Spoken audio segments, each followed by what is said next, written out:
Hello, dear viewers. Support me by subscribing to my channel and share my video if you like it. And also, make sure you comment your thought. Now let's start the video. Winterfell 2097 AC. Jaehaerys Targaryen. He spoke only briefly to Margaery and Sansa the night before, both of them chastising him for not telling them he was coming.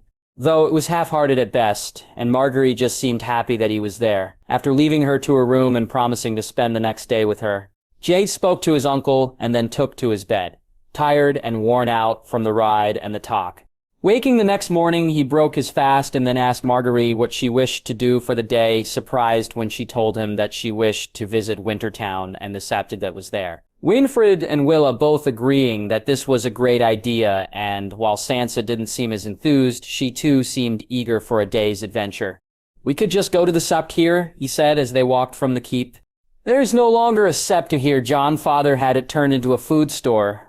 Septon Chale has a Sept in Wintertown, where the people who came north can pray."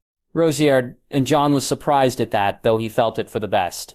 Man had been right, this was not a place for the new gods.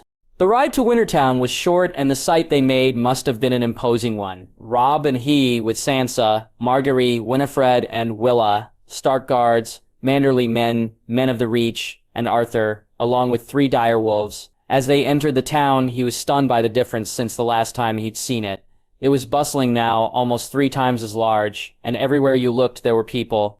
Walking through it, he could hear the difference in the voices. Some from further north than here, and some from so far south that the flea-bottom accents stuck out immediately. What really surprised him and filled him with hope, though, was looking at the children. He could tell the northern ones right away, the cold not really bothering them while it affected those from the south still. But it was the way they looked, how much healthier they were, and how more nourished and happy they seemed. "Are these children, are they from Flea-bottom?" Marjorie whispered in his ear. "Aye," he said, and was rewarded by a bright smile. "They look so happy," he added when Marjorie struggled for the right word. "Aye, happy," she said. "We did this, Marge. You and I, we helped to do this," he said, and was happy to see the proud and determined look in her face. "When we take the throne, Jon, I don't wish them to have to move to be like this. Promise me we'll make the rest of the realm this way for them," she said softly, as the others walked on ahead of them. "I promise, my queen," he said, and was rewarded with a soft kiss to the cheek. The Sept, it turned out, was larger than the one in Winterfell, and fuller. The Septon even actually looked happier than Jon had ever remembered him being. Though the service soon came to an abrupt end, when some people saw Ghost and recognized not only the wolf, but he and Marjorie also. "The White Wolf," a voice called out. "Sir Jon," another said. "Look, it's Sir Jon and Lady Marjorie," said another. By the time they managed to get free from people asking them questions, thanking them, and Jon watching as Margaery blushed adorably when a little girl asked if Sir Jon was her husband, it was time to head back to the keep. The ride back to Winterfell was one that he and Margaery spent speaking to each other on. Margaery asking him about the crypts and Jon telling her that he'd take her down there once they'd returned. After stabling the horses and rushing off to the glass gardens, he did just that. Ghost standing guard while he, Margaery, and Arthur walked into the crypts. Margaery's guards only giving way when Ghost snarled at them. He could tell his wife felt the coldness as soon as they entered, and so he took off his cloak and wrapped it around her. "My Uncle Brandon and Grandfather Rickard," he said when they reached the first 2 statues. "My mother Lyanna Targaryen," he said softly when they got to the third. Standing in front of the statue, he moved forward and placed the flower in her hands, the blue winter rose, the only color against the gray stone. "Mother, this is Margaery, my wife," he said softly. "It's so good to finally meet you. Jaxley has told me so much about you." Margaery said, and Jaxley felt a lump in his throat hearing his wife say his true name. "I wish you could have been there, Mother, there to see us wed. But I know you were watching, and I felt you looking down on me." Jane said, his voice close to breaking. "I love your son so very much, Princess Lyanna. I swear by the old gods and the new to make him as happy as he makes me. Thank you for bringing him into this world, for giving me and the realm the chance to know him, for giving me the chance to love a good man." Margaery said, and Jay lost his fight against the tears, holding his wife in his arms as he let them flow. They stood there for some time, and when he ended up walking her from the crypt, it was to find that the Mormonts had arrived, and Jay felt a fool that he'd not been there to welcome them. More so when he saw his sister walking towards him with an angry look on her face. Though given what Arya was wearing, he tried not to chuckle as she glowered at him. "You didn't meet us. Am I not important enough for you?" Arya asked angrily with her hands on her hips, and Jael looked her over. His sister was wearing leather breeches and tunic. She had on a small bearskin cloak and had a knife and sword strapped on either side. Margaery hid her head on his shoulder as she giggled, and Jaime turned to look to her and rolled his eyes, which only made her laugh a little more. "Who are you?" he said, and the laughs from Margaery were far louder now. "Not funny, Jon?" Arya said angrily. "You're right, maybe this is funnier," he said, and he moved quickly, grabbing her and lifting her up. Arya pushing and kicking against him as he began to tickle her and kiss her cheek. "Geralt! Geralt! You fool!" Arazied, though her laughter and feeble efforts to move him away showed how much she was enjoying it. "Gods, what have you done with my little wolf? Look at you, not so little anymore." "Are you? No, a fierce she-wolf you are now," he said, and he could feel the puffing out of her chest as he put her standing down on the ground. "Aye, and I could take you in a spar, I don't care what tourneys you've won," Arya said, still smiling. "We shall have to test that out then, won't we? Come, let's get you settled and ready for the night's meal. We'll spar on the morrow, before the wedding," he said, and Oreo looked to see if he was jesting before nodding and walking off with them. The meal was full of tales, Arya and Lyanna Mormont telling them of their adventures on Bear Island before asking if he really beat the bold and Jaime Lannister. Bran joining in to say he'd seen him do it. After they had gone to their bed and he walked with Marjorie to leave her to her own, he felt the memory of being in the crypt once again. He had intended to go and see the images behind the door once more, to show them to Marjorie, but had been swept up in the emotion of being in front of his mother once more. "Jon, are you upset?" Marjorie asked. "No, I was just thinking how happy I was that you got to see her, Marge, to see her for yourself," he said as he hugged her. "Aye, me too. I'll see you on the morrow." "Jon," she said, and it took them some time to break apart, each night getting harder and harder for him to do so. Jace headed back to the crypts before heading to his bed, opening the door and looking at the images once more and cursing the fact he'd missed the opportunity to take his granduncle down here. Aemon having left before he'd arrived, and Jay feeling the need to go visit him at the wall before he headed back west. He sparred with Arya the next morning and found the improvement she'd made to be incredible. Meg and her daughters had taught her some new tricks, and while he'd not fully tried, he didn't make it easy for her. Happy when she kept up for how long she did. Once they were finished, she asked him about the letter, and he promised he'd tell her what he meant before she left, worried though he was by how she'd react. Not that it would be the only reaction he'd need to worry about as he saw Robb and Sansa standing with Bran and motioning for them to join them. All five of them walking to the Godswood to find his uncle sitting there waiting for them. Winterfell 27 AC. Sansa. It was beautiful watching the simplicity of it as Elle stood in the front of the weirwood, and the words were called out. Sansa feeling the tears in her eyes at how happy both Elle and her father looked when he placed the cloak around her. She looked to see Margaery and Jon try and keep their attention on the wedding in front of them and fail completely, as they kept looking at each other. Besides them, Robb and Winifred were both doing almost the same thing, and as she looked around at the happy faces, she found her sisters and brothers. Both seemed far happier than they had been just earlier that day, and that was what she had hoped for. That the wedding happening after they were told would allow them to concentrate on that and take that memory with them when they left, not the memory of the truth they'd learned here.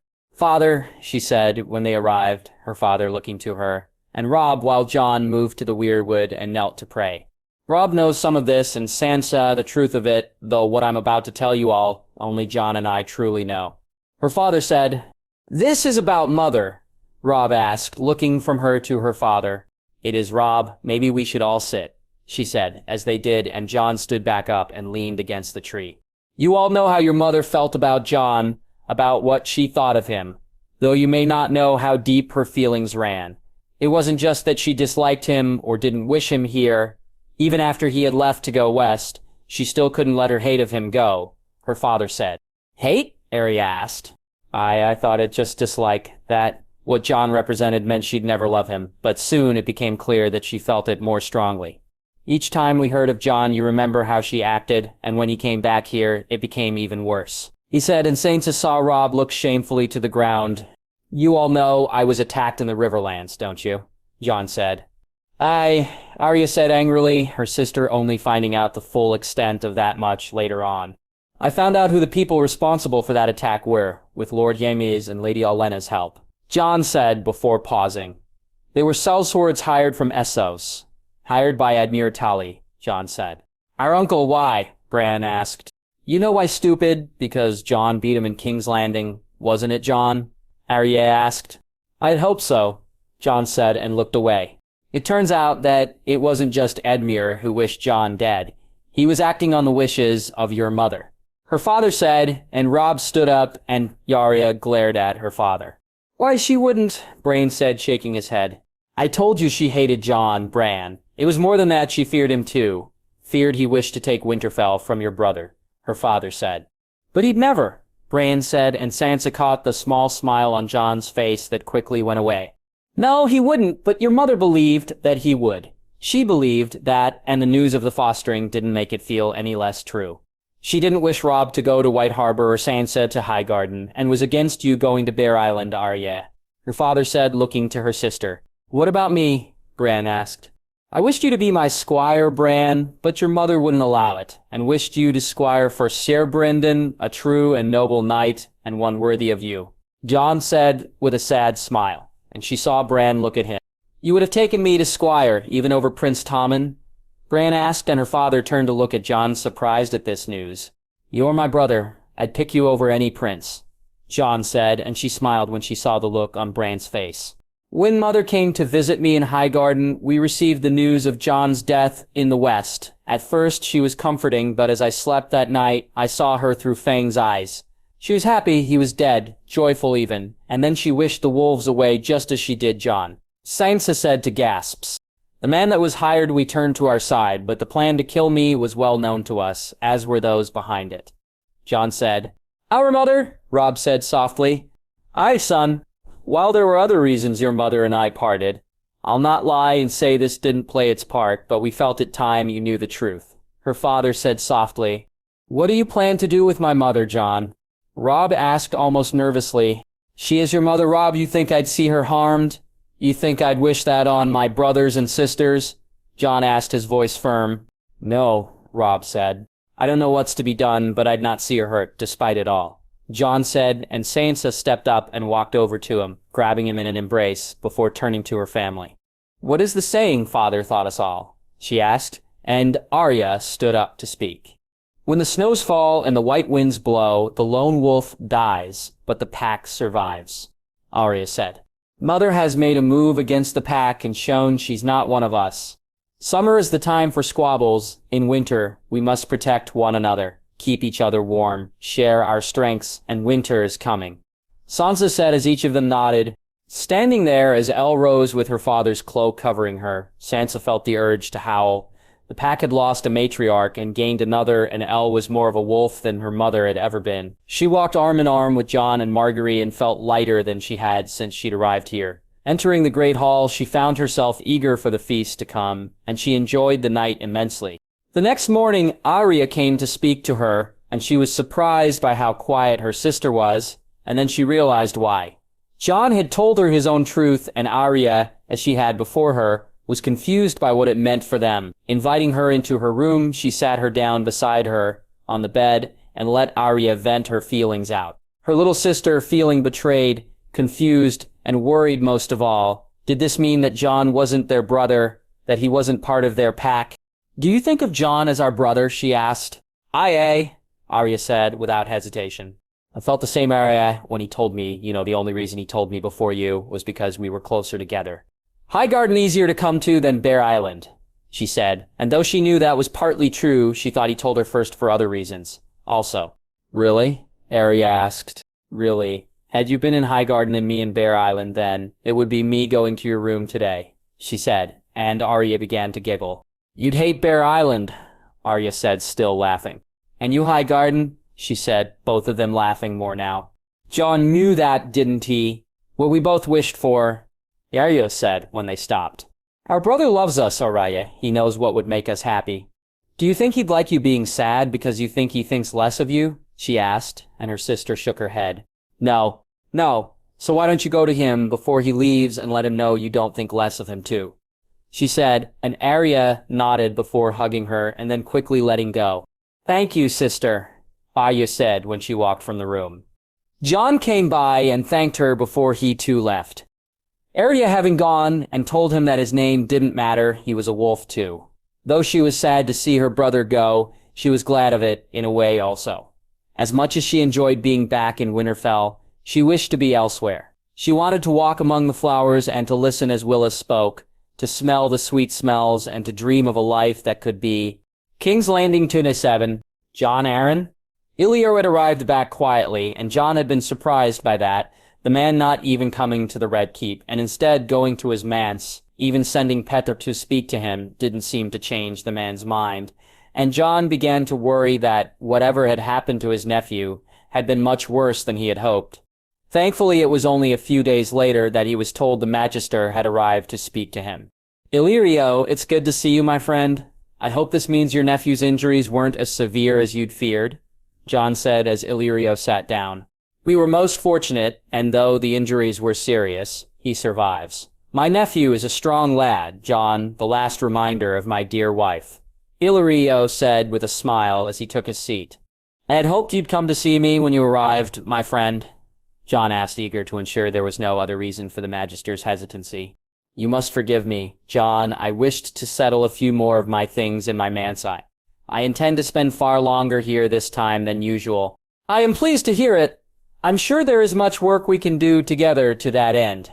Actually, Jon, I need to speak to the king. A grave matter has come to my attention, and one his grace must be made aware of," Illyrio said, and Jon looked to him, trying to figure out what it was he spoke of. "Perhaps I can be of help, Illyrio," he asked when the Magister made no attempt to tell him more.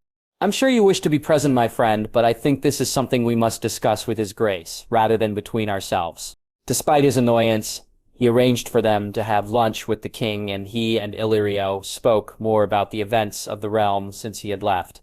Illyrio asking more about the lions and the tourney, and Jon making his feelings about them and Jon Snow more and more clear. To make matters worse, not only did he win his wagers, but the king allowed him to take his son to Squire too. Jon said annoyed, "Prince Joffrey?" Illyrio asked. "If only." "No, we're stuck with Joffrey here, since Stannis refused to take him back to Dragonstone. Prince Tommen has left to go west," he said. "He's already left?" Illyrio asked, and Jon nodded. But the prince and princess are here?" he asked, and Jon looked to him before answering. "They are." "Good. I'm sure the king will be most happy with that," Illyrio said, and Jon found it a strange thing for anyone to think Robert would be happy about. When it came time for the lunch, he made his way to the king's rooms to find Robert in a terrible mood. What the reason for it was, he wasn't sure, and he found he cared not. Though later on, he wondered if perhaps he should have paid more attention. They sat down and ate, and Robert seemed to come more and more into himself. As Illyrio spoke of things, and then it happened, and Jon was caught completely by surprise. "As you may be aware, my king, given how much investment I've brought to the realm, I ensured I knew as much about the royal family as I possibly could, to be sure I could count on their support," Illyrio said when Robert seemed put out. "Of course, Magister.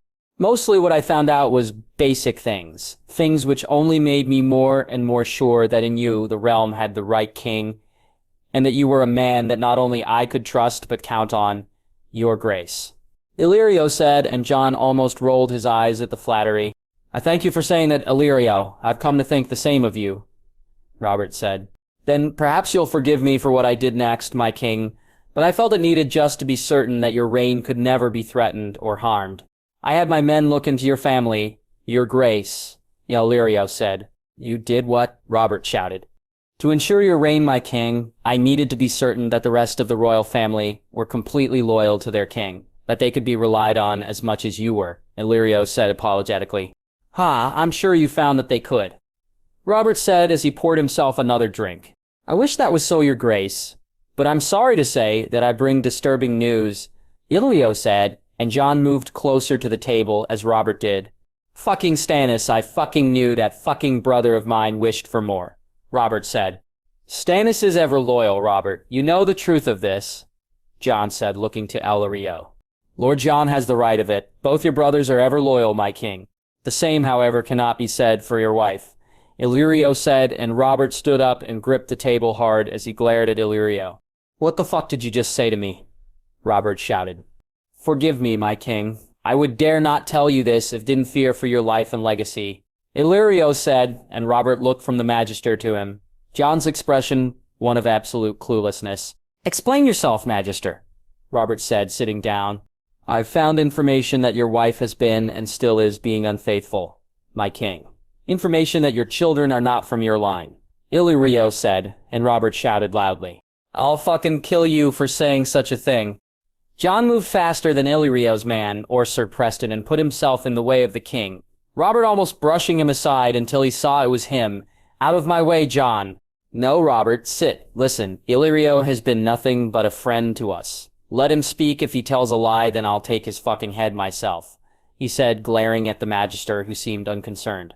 You speak, Robert said, pointing to Illyrio, when he sat down.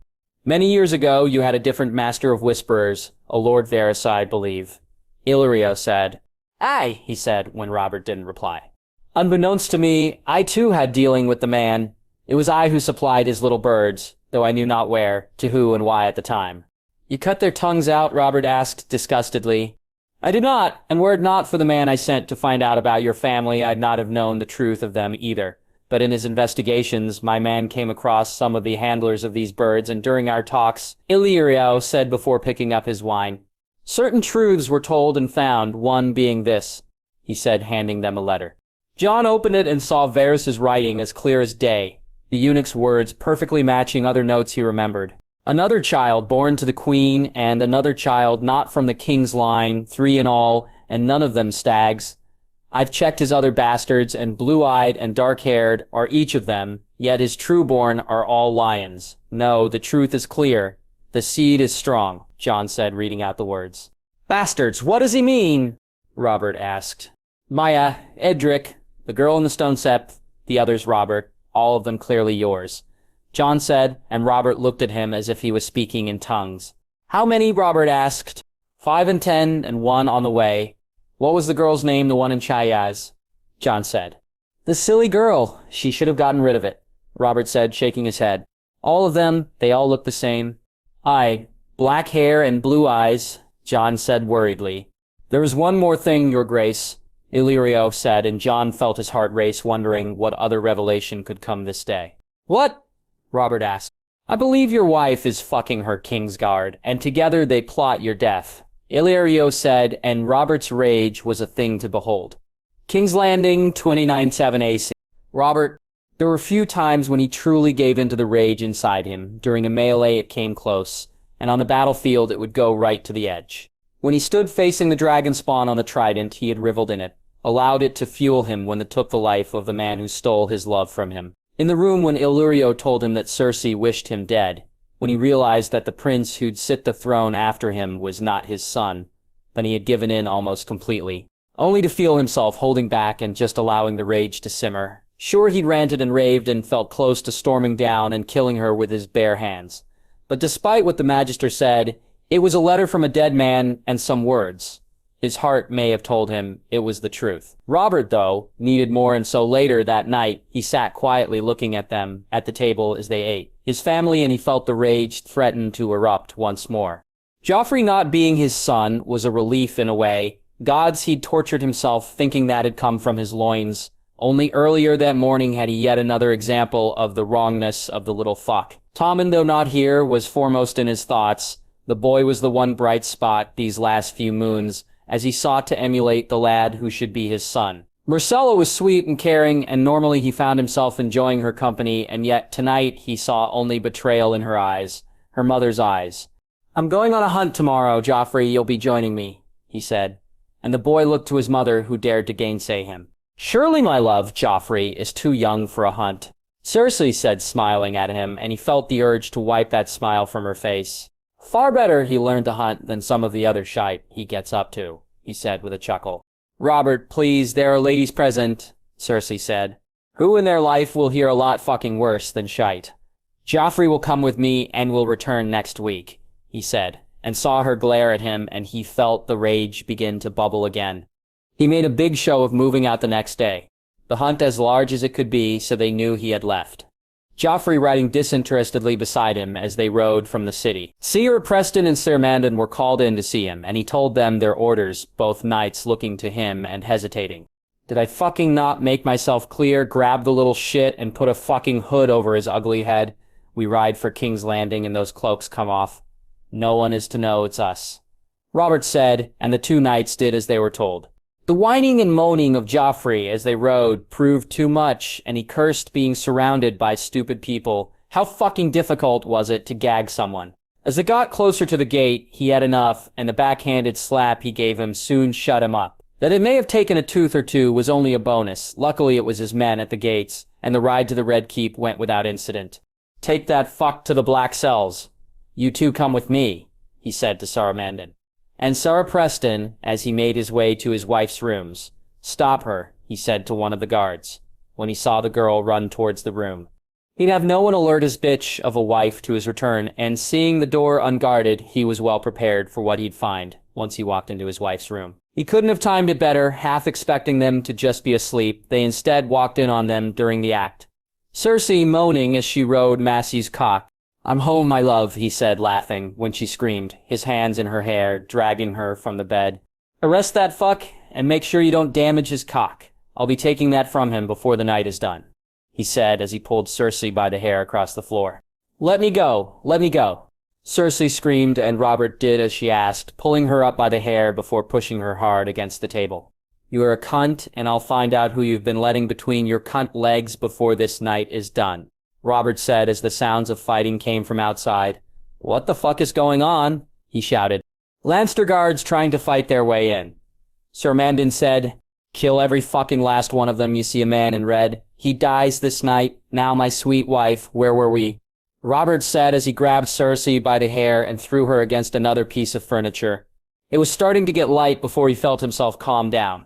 Cersei barely recognizable, and yet she told him nothing, Robert knowing now what he had to do to get her to speak, cover that up with a sheet, and take her to the Black Cells. It's time she saw her children, he said, and heard the moan come from the bundle in the corner.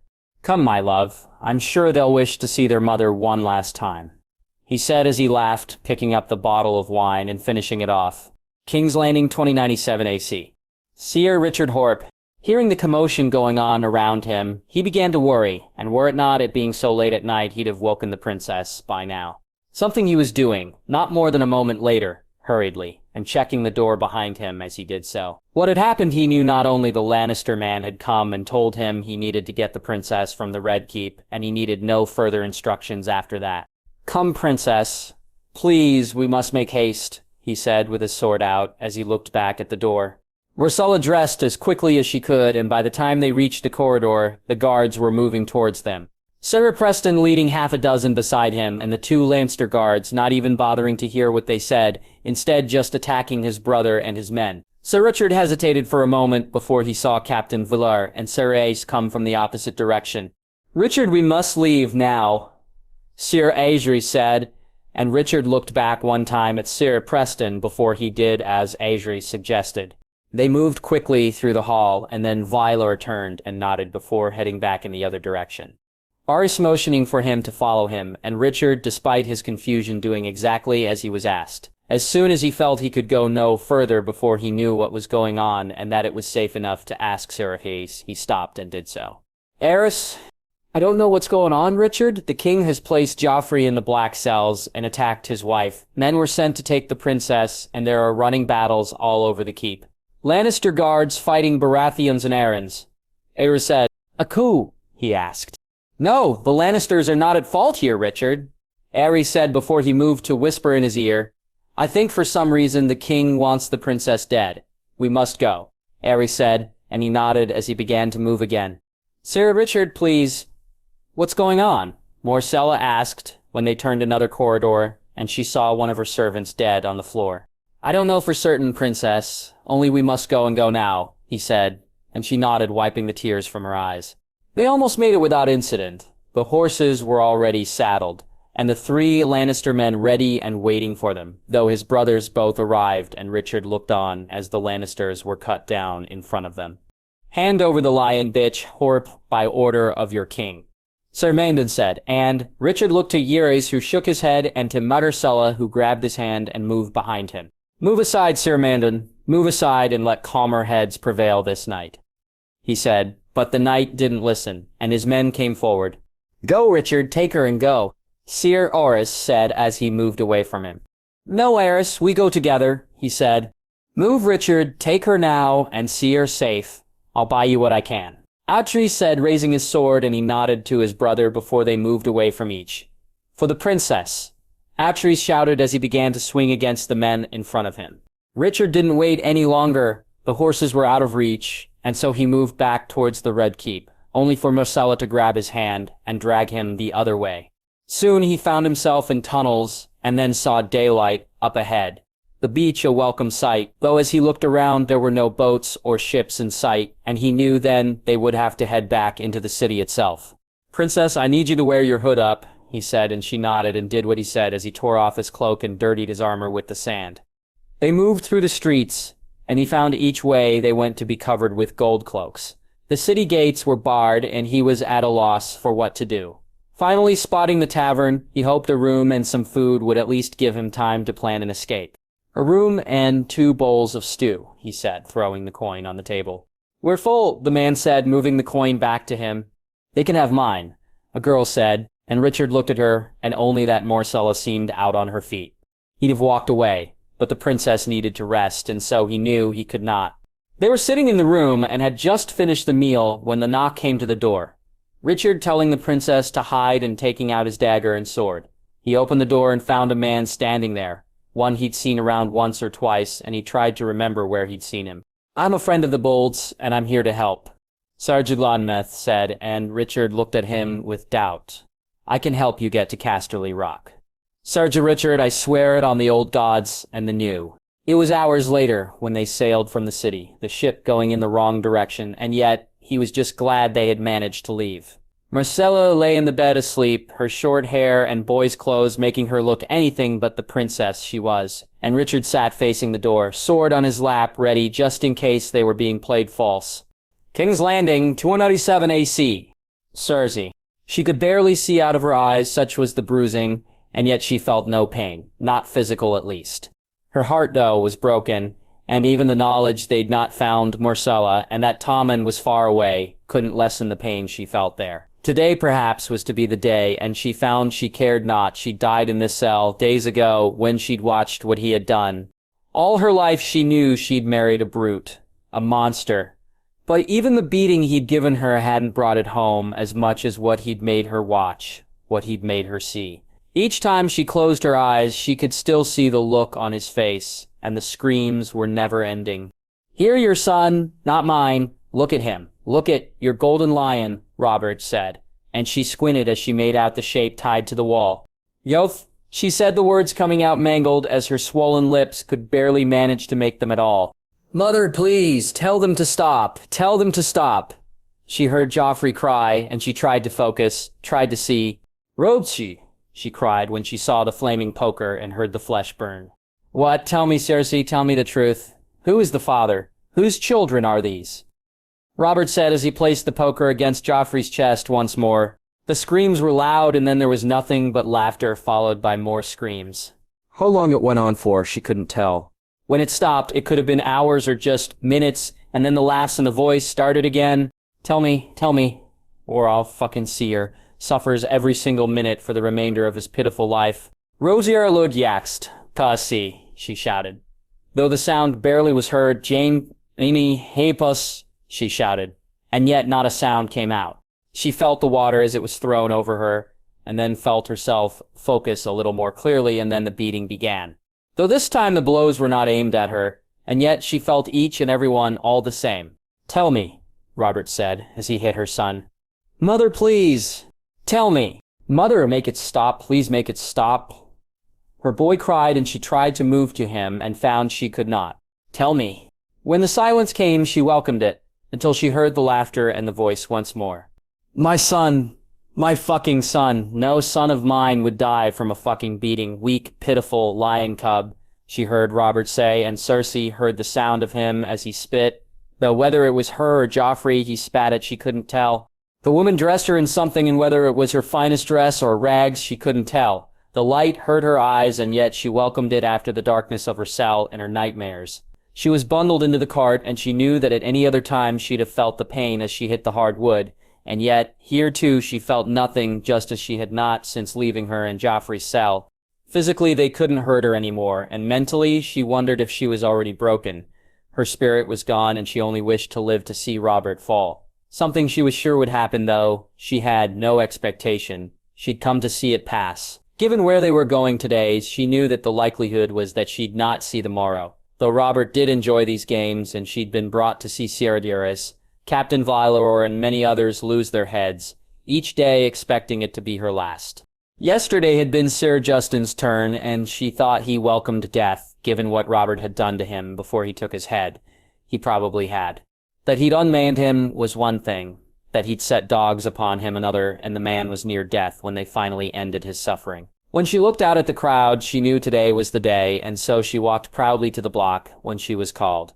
She was a lioness after all. Cersei Lannister, by the order of his grace, King Robert Baratheon, the first of his name, King of the Andals, Rhaegar, and First Men, Lord of the Seven Kingdoms, and Protector of the Realm. For the charges of adultery and treason you are hereby sentenced to death. Do you have any last words? Jon Arryn shouted. This man, this king, beat a defenseless boy to death. He killed servants and guards who did nothing but their duty and ordered the death of my children. The realm rose to remove a monster once before. It will do so again. Robert Baratheon, a dragon spawn just like his kinsman, she said, and knelt down. She saw her out in the crowd, Rhaegar's green eyes sparkling as she held her own babe. Looking to the other side, she saw him standing in his golden armor, her son a golden knight, her children, her babes, her lions, she thought as she smiled. Jaime, she said softly as the sword fell. King's Landing, 2097 AC. Littlefinger, this was madness, sheer foolhardy madness. What the king had done would inevitably lead to war, and Peter wasn't sure he was on the right side of this. Not that he cared which side he actually supported, more he was starting to be sure that in this war he'd actually be on the losing side. Which was why the invitation to come sup with Illyrio had been something he had welcomed. Perhaps the Magister would be a voice of reason in a world where reason seemed to have lost its head. Though given what had happened here lately, maybe it was for the best, not to have that image in his own. Robert's rage as he'd heard it called more than once had cost almost 100 people their lives. The Lannister guards assigned to Cersei had all been killed. The servants had all been killed. Anyone Robert could blame for the secret being kept from him, and that he felt he could do without, all had lost their lives. Trader's Walk was adorned with so many heads, it looked like a crowd was watching your every move. When you walked by the pikes, that he'd then demanded the realm scoured for Princess Marcella, and had sent a raven demanding the Lannisters' hand over Prince Tommen. Sheer madness. As he entered the manse, he was doing what he had been for the last few days, working out the odds and not liking them at all. The Magister is expecting me, he said to the two guards who nodded and let him in.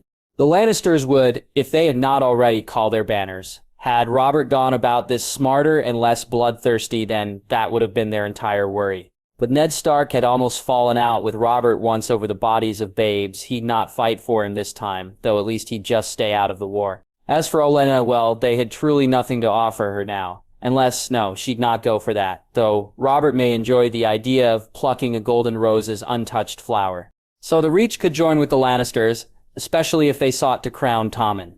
Gods of all the fool ideas that Robert had, sending him with Jon Snow had to be the worst of them. The Vale, Riverlands, Stormlands, would the rest rally he couldn't be sure, and given the pinnacle ships and the coin, the Lannisters had, even without the Reach, they had the odds against them. But Petter, it's good to see you, please take a seat, my friend. Have you eaten? Illyrio said, and Petter shook his head. Perisla, some food for my guest. Taking his seat, he found himself for once enjoying the wine and food, his appetite at the Red Keep not helped by the knowledge that just outside the windows, ravens ate the flesh from the heads of people he'd once known. As he ate, he looked to the Magister and wondered why he'd asked him to come, though he found it best to let people tell you their motives themselves, rather than prying. Do you believe we'll be at war soon, Paetyr? Illyrio asked. I would say it'll be for certain, Magister, he said, finishing the food in his mouth before speaking. A war we may very well lose. Illyrio said, and he turned to look at the man. His grace is well accustomed to battle, Magister. I feel confident that he'll be successful, he said, and Illyrio shook his head. I, just like you, am a man who knows numbers, pitier, and should things go. How I fear, then, here the king is outmatched, even if things turned out better than they may. I still fear we lack the numbers as we stand. Illyrio said. As we stand, Pitier asked, picking up on the last part of Illyrio's point. Indeed. As I have told Lord Jon before, I have an agreement with the Golden Company, Pitier, one which I think is beneficial here, Illyrio said, and Pitier looked at him with a smirk. You believe we could get them to fight on our side, he asked. I believe so. This war ends with the end of House Lannister, meaning their lands and gold is up for the taking. The Golden Company may fight for gold, but they are exiles. They will come back the offer of land. Illyrio said, The Golden Company's reputation is second to none, a fully formed company of men who fight for a living. How many? He asked. All in all, 20,000 men and over 24 elephants. They can be here within 2 moons if His Grace wills it. All they need is a place to land. Illyrio said, As he strolled back to the Red Keep, he felt far more sure of his position, heading straight to the Tower of the Hand to speak to Jon. He had given his own go-ahead to Illyrio to set things in motion, arranging for the landing in Duskendale. Once he was sitting facing Jon, he could see just how haggard the man looked. The idea of a war they could possibly lose bearing down on him. The Lannisters have called the banners when Robert heard he called our own. I've sent word to the Vale and to Storm's End and Dragonstone. Jon said, The Reach, North, Riverlands? He asked, and Jon nodded. Aye, though Ned won't come, not if he hears what Robert did, and I fear the best we can hope for with Olenna is that the withered old cunt bides her time to see who's winning. So we're outmatched? He asked. Without the Reach ships, yea men, we may have just as much, but they have the coin Petter. If we don't win and win soon, they can outlast us, Jon said. To that end, I've just come from Illyrio's manse. He's offered us the Golden Company. Petier said with a smile. You jest? Jon said, and Petier thought it the first time he'd looked vibrant since he entered the room. No, he's invested heavily with us, my lord. He says, and I think him right in this, we only end this by ending the Lannisters, which gives us access to their gold and their lands. Petier said, and Jon nodded. They want both? He asked. According to Illyrio, they prefer lands, he said, and Jon smiled this time. Tell him to send for them. Get them here as soon as he can, we're going to need them, Jon said as he reached for the wine. I've already done so. Peter replied, and Jon laughed. We may just come out of this well after all. Jon said and poured the wine. The mood around the Red Keep improved after that, even more so when he spoke to the king and suggested that with him now in need of a new wife and heirs, that it would be good to look at the available ladies for the future, smiling when he left as the king salivated at the thoughts of Margaery, Tyrell, and Petier, wondering if he should move to see that happen sooner rather than later. Though soon he found his mind taken over by other things, as firstly Jon Arryn asked him to look into Robert's bastards just in case they were needed, only for Petier not to be able to find a single one. When news didn't come back from the north or the reach of them joining them, things began to look certain to be heading the way he feared.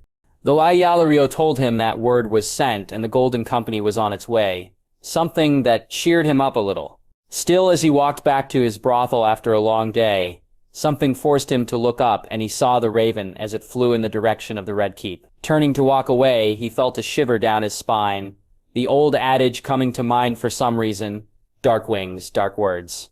Casterly rocked 2097 AC, Euphras, Targaryen. He could sense there was something wrong when he landed, and when Cirilla and Loras both met him, he knew that he was right. So he said his goodbyes to Rain6 and told her to speak to Lagaran for him, and he, Arthur, and Ghost moved quickly up the beach. Looking to his friend's face, he could see that something terrible had happened, and yet he didn't know what, and it seemed Loras wished him to learn it somewhere else. Loras? I can't, Jon. Come, Lord Yam has been hoping you came back soon. Lord Slade and Jon looked to Arthur, who just motioned to the door to the vaults. He found it strange walking through the vaults that there was no one else down here. Brienne and Cregan somewhere up top, and again he looked to Loras, who shook his head. When they got to the family wing, he found the guards seemed to be more on alert, and he was led to Jaime's Solar. Inside Jaime, Kevin, and Janna sat while Jerian and Tyrion looked at a map on the table. Jaime, he asked, and all faces turned to him. Jon, thank the gods. What's going on? He asked, and it was Tyrion who handed him the Raven Scroll, Jon reading and the words not making sense. What is this? He asked, and Jenna looked at him. I don't know, at first I thought they knew of you, but there's no mention of you here. The only thing anyone can agree on is that they learned about Cersei, Jenna said. How? He asked. I don't know, Jon, Jenna said, her voice full of fear and frustration. He walked over and wrapped his arms around her, trying his best to reassure her, though not sure if he could. I can't use the glass candles until tomorrow. Maybe I can work into something, though. See what in Seven Hells is going on there, he said. Do it, Jon. Find my niece and my grandniece and nephew. Make sure they're unharmed, Kevin said, and Jay nodded as he moved and took a seat. It took him some time to find the bird, and flying over he could see nothing truly, and so he looked deeper until he found the mouse. It felt like it took an age to find his way to the royal apartments, and when he was there he felt his worry rise. The blood was still fresh on the floors, and there was no sign of Lannister guards to be seen. He moved into the Queen's rooms and found them empty with more blood on the floor, though Joffrey's rooms were bare as were Myrcella's. Soon he was rushing to the King's and he found them empty too, and so he began to listen to the voices and heard part of things, but nothing that made sense. It was in the Tower of the Hand that he finally found what he was looking for, and that meant him jumping from the mouse to a rat so he could search the black cells. What he saw there forcing him out of the rat and emptying his stomach on the floor. Jon, Jaime asked, worriedly, and he tried not to look at him, tried his best to compose himself before he did. Jon, Tyrion asked, and he was much closer. I don't know what happened. I can't find Myrcella anywhere, he said as he reached out to wipe his mouth and take the mug of water from Loras. Cersei, Joffrey? Jaime asked. Joffrey is dead. They have Cersei in the cell with him. They've not moved his body, he said, and heard Jaina scream. Cersei, she's alive? Jaime asked. She is, he said, not telling him yet how beaten and bloody she was. Get Jardine. Tell him to bring lots of scrolls, Jaime said. You're calling the banners?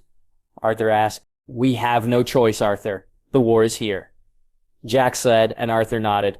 Yak spent the night writing out the ravens, and when Jay asked him about the Lords of the West, he told him that he'd not had the chance to tell them yet. It seems they'd be doing both when they arrived. Yappy, Tyrion, Kevin, and Girion checked the glass candle the next day, and the full extent of things became much clearer, seeing for himself the sheer carnage that Robert had wreaked.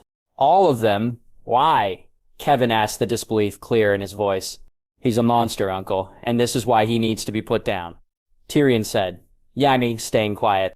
I'll let Jaina know about Myrcella. We can collect her from the Valerians, Girion said, and Jon nodded. Tyrion walked over to try and comfort Jaime, with little success, while Kevin left to make the arrangements to see Lannisport secure. After asking his uncle to go and speak to the dragons, Jon walked over and sat beside Jaime, neither of them saying a word for some time. She was my other half, you know. We came into this world together. I was holding her foot, according to our old maester. I loved her once, Jon, not as a brother loves a sister, but as a man loves a woman. I loved her, or at least I thought I did. Jaime said, and Jon could see him trying to hold back the tears. We'll save her, Jaime. Together we'll save her, he said. And Jaime looked at him and shook her head. The time for saving her is long since past. Promise me something, Jon. Jaime said, and Jay looked to him and nodded. Anything. That fire and blood you're bringing, Robert, you saved some of it for my sister Jon. You avenge her as much as you avenge your family. Yathnia looked at him as he spoke, his eyes full of fire. You are my family and she is yours. I promise you that he'll remember her name before he breathes his last. Jackson and Jaime touched him on the shoulder and walked from the room. He rode to Lannisport the next day and entered Gendry's smithy, the lad working away on the armor and telling him it would be ready by the end of the week. Jaxley looking it over and finding it exactly as he had drawn it, then riding back to the rock, he prepared for the hardest thing he had to do, speaking to Tommen and telling him the truth, not just about himself but about what had happened with his family too. Sir Jon, I didn't know you'd returned, Tommen said when he saw him as he and Barristan finished their spar. I got in late last night. How has your training been going? He asked, and Tommen took a stance and began to move. Very good, Tommen. Perhaps you and Sir Barristan would join me. There's something I need to tell you both, he said, and Tommen nodded as Jon walked towards the vaults. Barristan looking at him nervously. Tommen, something has happened in King's Landing, something terrible. he said, when they reached his rooms. Sir Jon, Barristan asked, the king has done something. I don't know how to explain other than to tell you something that may hurt. I'm sorry, Tommen, truly, I am. Chetta, something happened to Chetta. No, Myrcella is well, and you'll see her soon enough, he said, and noticed Barristan's relieved breath. It's your brother Tommen. I'm afraid he's been killed, he said, and was surprised that, though upset, the prince didn't seem overly so. Mother, is my mother hurt, Sir Jon? No, but I fear she will be, he said, and when Tommen began to cry, he held him and let him do so against him, so that others couldn't see.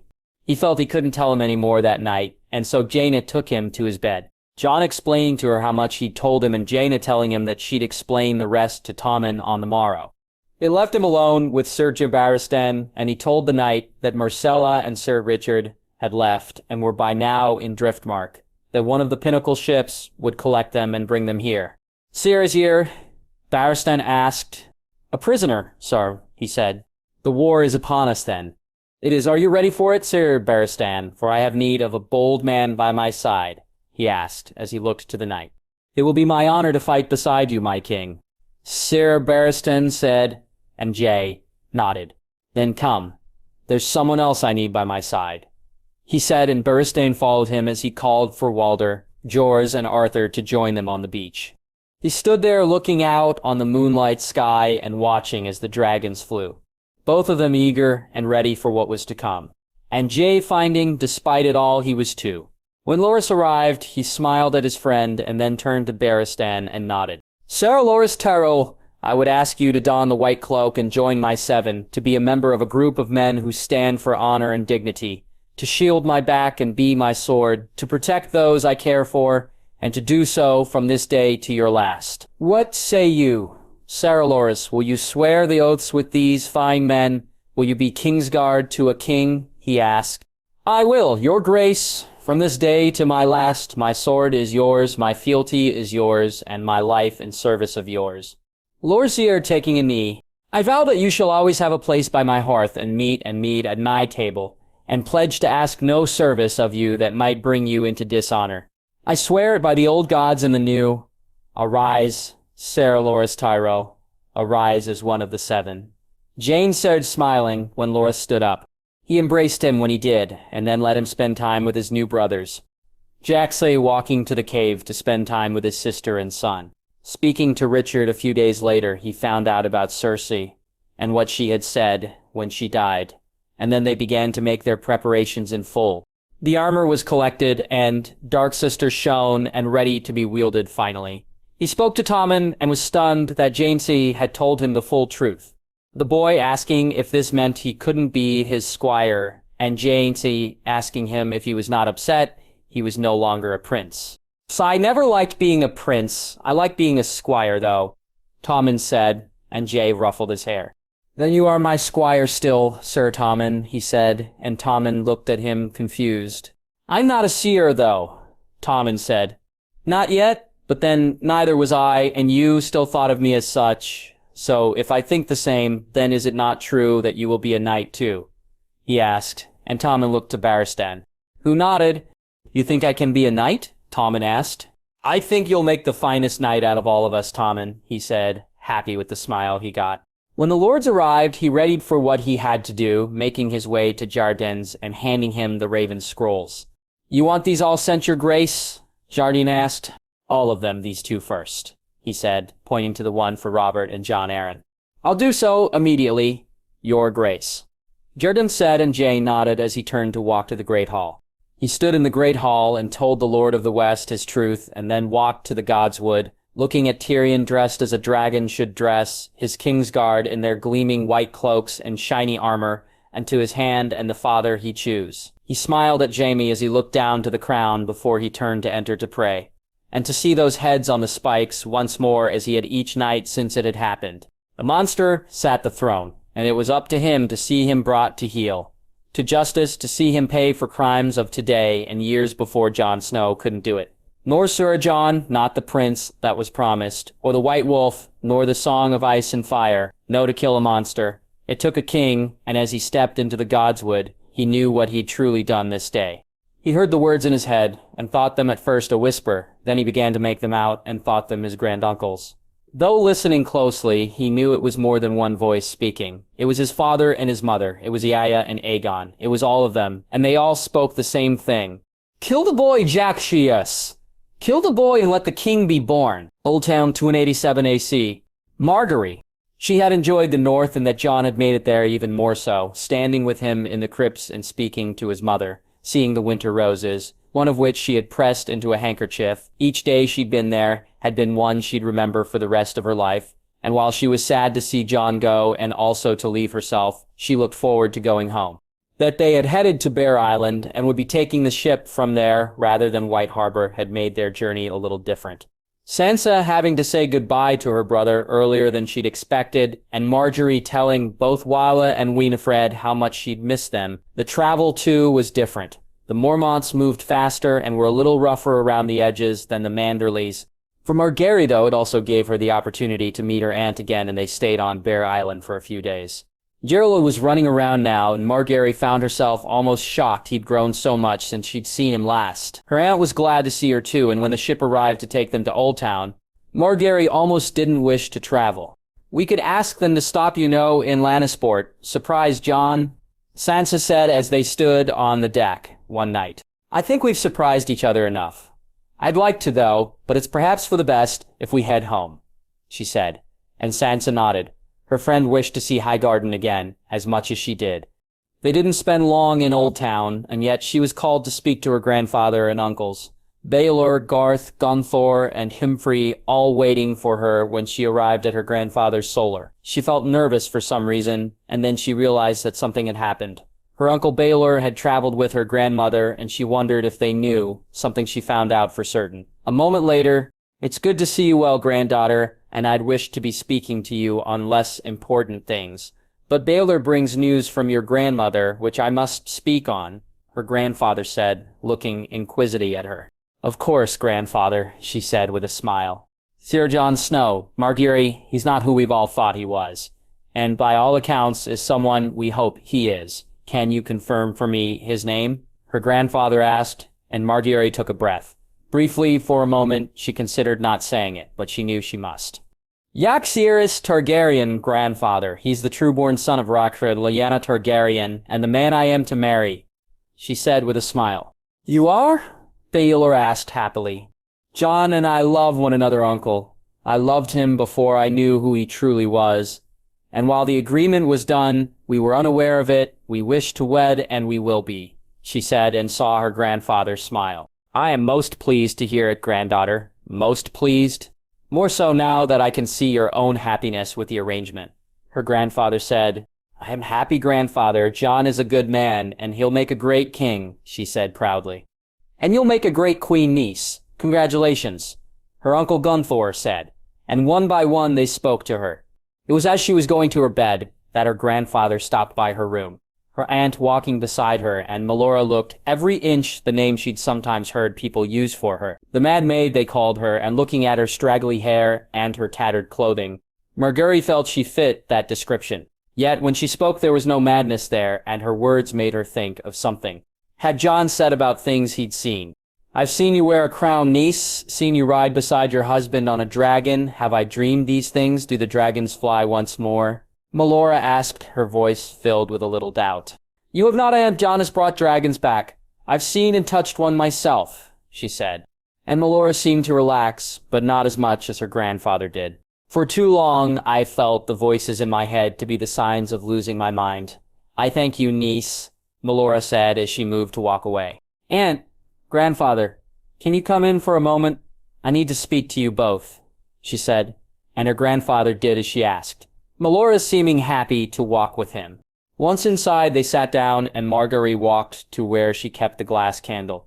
She had expected this night to be her speaking to Jon alone, but something about her aunt's words and the look on her face made her need them to see this. When they saw the glass candle, she saw both of them look at it with interest, even more so when she put it on the table between them.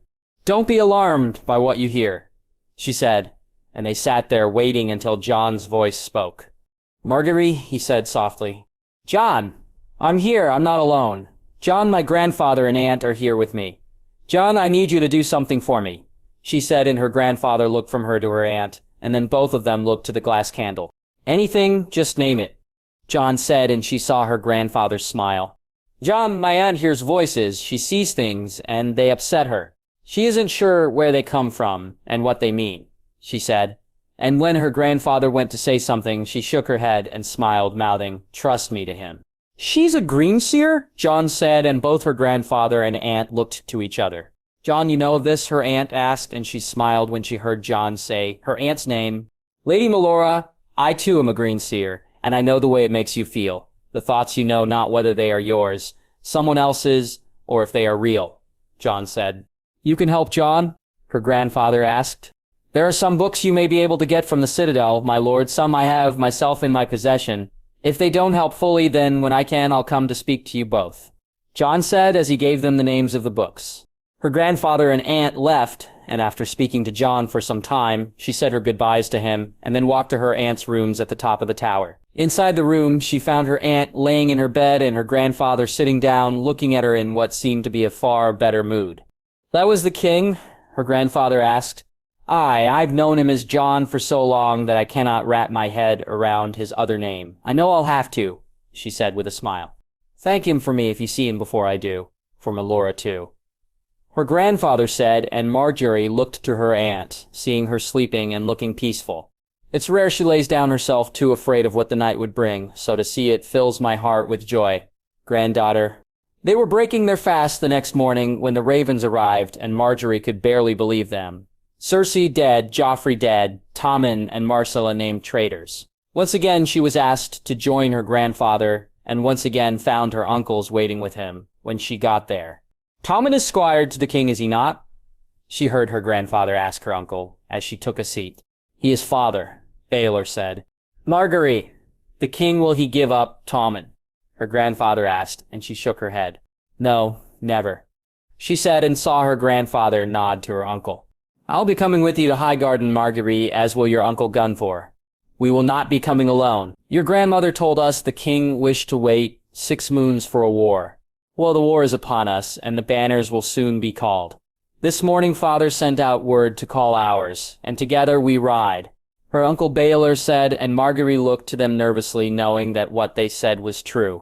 Before she got the chance to move or say anything, though, her grandfather stood up and bid his sons do likewise, motioning for her to stay in her seat. "We ride to crown a king and queen to Jaehaerys and Margaery, the king and queen of the 7 kingdoms," he said. "Jaehaerys and Margaery," her uncle said, and she felt her heart race at the words. Winterfell, 2097 AC. Ned Stark. He had hoped to have more time with his new wife, even after knowing Jon's mind on things. The meeting in the Godswood one he'd not attended, but heard about from Wyman and Jon after it happened. Ned had both been a little annoyed that they'd held a meeting without him, and glad of it, proud too that Jon felt comfortable enough to do so. But it was knowing that Jon wished him time with Elle that had won out in the day, and so after listening to what had been said, he welcomed the time it would give him. Time that now was something they had none of. The first raven had been a shock to him, the second more expected, and so his own had gone out. Word had spread, and the banners had been called, Ned sitting back and readying himself to tell the truth to those who didn't know of it. Galbart and Rickard would moan, Rissid would take issue, and Robert would rant and rave. Those he knew of, it was others he wondered about. The Walls and the Flints, the other mountain clans, some of the smaller houses too. That the ones who knew arrived first only showed that once the news had spread of Robert's actions, they had known what would come next. That Jon would not let this stand, and the war they'd thought moons away was upon them now. He looked down at the raven Jon had sent to the realm and wondered if this was what Robert had received, and if so, how had he reacted when he did? How had Jon Arryn reacted, and now how would others? "They are ready, my love," Elle said, and he walked over and kissed her softly on the lips, her eyes looking into his fearfully. "I wish we had more time," he said, his voice barely more than a whisper. "Come back to me, my love. Come back when this is done, and we'll have the rest of our lives," she said, and Ned nodded. The owl was being drunk and the great hall was full, Ned looking to see the great Jon and Maggie along with Jorah. He saw Wyman and Wylis and was glad the Lord had come himself. He'd need Wyman's words before the night was through. In the corner, Rosier sat with the Reswells and the Dustins, his son and heir by his side. Ned smiling when he saw the mountain clans and the nod he received from Big Bucket. Seeing Donald Flint, Brandon, Nori, and Torn Little with his sons made him feel a tinge of pride and one of sadness, as these men were to soon learn a hidden truth. Beside him Robb sat along with Medger, his good father having been told the truth only a day or so ago, that he'd welcomed it, only making Ned feel relief, and as he brought his mug down, it was time to see what others would say. My lords, my ladies of the North, it both fills me with pride as a Stark to see so many of you answer the call, and with sadness that I've had need to send one at all, he said, and the room hushed. The Ned calls and the woe comes, Hugo shouted loudly. Aye, we're here. Now who the fuck are we to fight?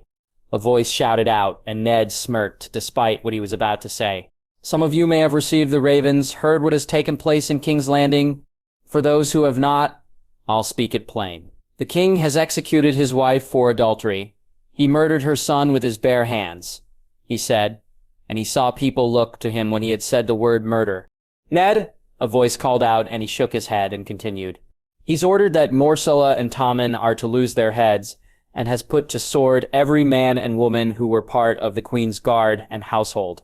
2 of his own King's Guard lost their heads, one for adultery and one for fulfilling his oaths and protecting his charge. Now he calls for the North to go to war with the West, to take up arms against House Lannister, he said. He looked to the room and saw even those who didn't know the truth begin to look at each other.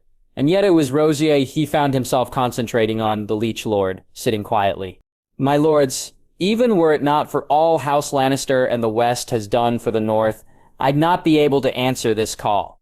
4 and 10 years ago, I stood in a hall when Robert was presented with the body of babes, in front of me and many others. He claimed to see none, only dragon spawn, and it was that and what I found later at a tower in Dorne that forced my hand and led me to the decisions I made. He looked out once more and saw Barbary move forward in her seat, as did some others in the room. My lords, Jon Snow is not my son, he is my nephew, the true-born son of Prince Rhaegar and Princess Lyanna Targaryen, and the rightful king of the 7 kingdoms, he said, and the voices began to rise. Rape, he heard. Kidnap. Lies. Slamming his hand on the table, he eventually got the room to quiet, or truth be told. Leo did when she began to howl, and when people sat down, he began to get ready to tell the truth he'd kept hidden from so many of them. Ned looked to see the Blackfish sitting at the back of the room staring at him. After seeing what Robert had allowed in traveling to find my sister, after fighting a war and then through 3 of the finest knights that ever graced the land, I found myself faced with a sister whose time was coming to an end, a sister who begged me to look after her son, made me promise to the old gods to see the boy safe and to tell him the truth one day. By the gods I swear, had Jaime Lannister not come. I may not have done so. I tell you all freely here in this room that I was on the verge of failing that boy. I had failed that boy, he said, and looked down to the table. You're saying the rebellion was a lie? Bordry shouted at him.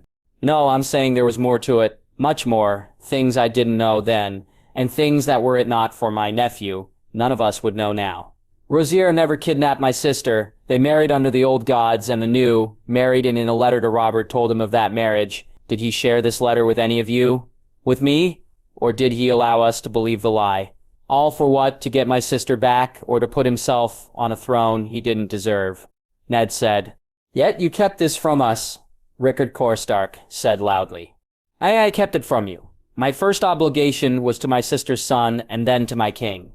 Ned paused as he began to look around the room. From the moment he went to the West, my nephew has worked to help the North, worked to put coin in all of your pockets.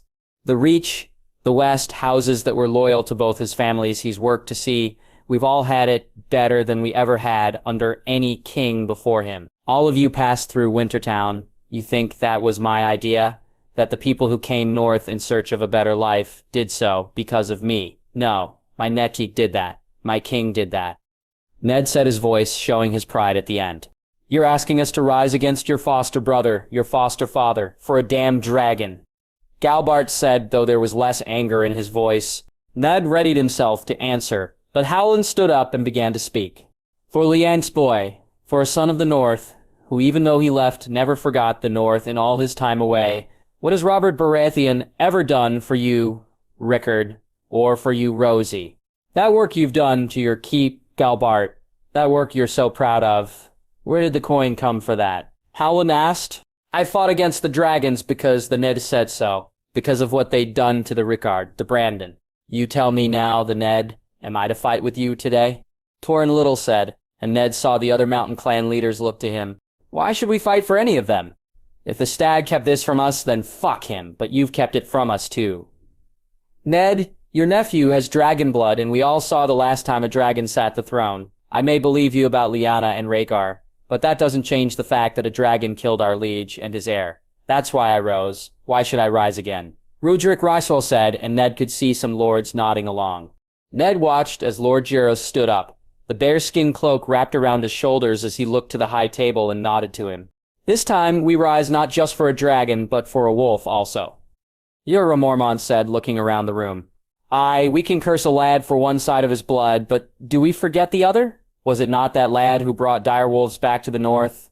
Is his own direwolf not a gift from the old gods? Jorah said. Ned tried not to smile as Jorah sat and the Great Jon rose. I care not for who sits the throne. We've seen it afore, stag or dragon. They cared not for me or mine. They know nothing of the north, of the lands we live in. The wolfswood means nothing to them. Fuck me. Even their gods are wrong, the Great Jon said to laughs.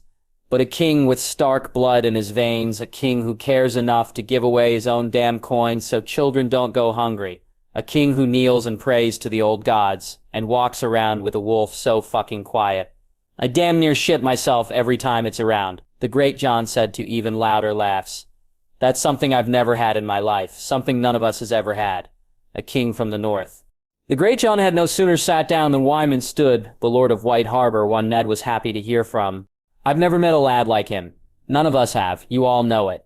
Most of you have said it to me, or others at some time or another.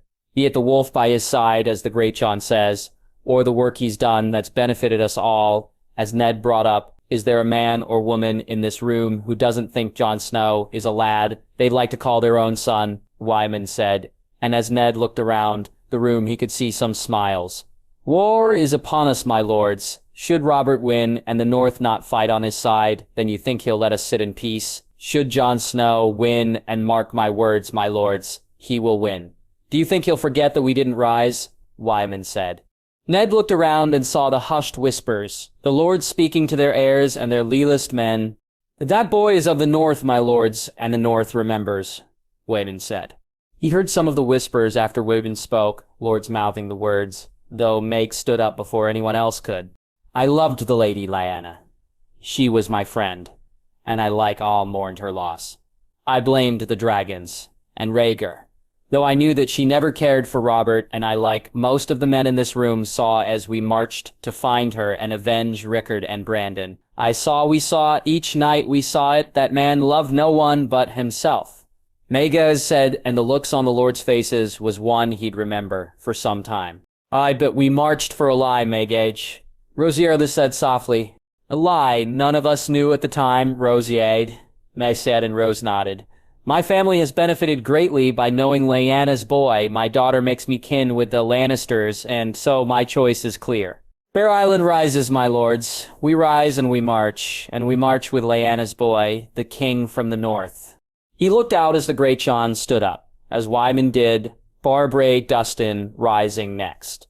Rickard and Galbart, Robert and Roderick. Medger stood up beside him, and he watched as Big Bucket and the others rose too. Rob stood up, and then Ned reached down and picked up his mug of ale, watching as others did the same. Jaehaerys Targaryen, the king from the north, he said loudly. The king from the north, the voices rang out, and when he sat back down, he felt both the relief that he'd managed to get them to rise and the pride that they rose for her son.